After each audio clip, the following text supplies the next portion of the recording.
Hi guys, அஸ்ஸலாமு அலைக்கும் வரஹ்மத்துல்லாஹி வபரகாத்துஹு. நான் என்னோட ஓன் ஃபீட்பேக் தாரத்துக்கு இருக்கிறேன். உம், எனக்கு உண்மைக்குமே ரொம்ப சந்தோஷம். உடம்புல இருந்த பிரச்சனைகள் புறமாக இருக்குது.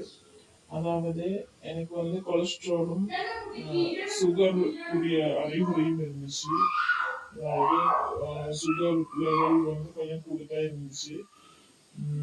அதனால நான் பெக்ஸோராவில் ஜாயின் ஆகினதுல இருந்து நான் காசினியா சப்ளிமெண்ட்டும் கார்லிக் சப்ளிமெண்ட்டும் இஞ்சிரி மில்க் எடுத்தேன். உண்மைக்குமே மாஷா அல்லா, இப்போ 7 மாசமா நான் யூஸ் பண்ணிட்டு வரேன். இப்போ போன கிழமை செக் பண்ணதுல சுகர் ப்ரெஷர் எல்லாமே கண்ட்ரோலுக்கு இருக்குது மாஷா அல்லா.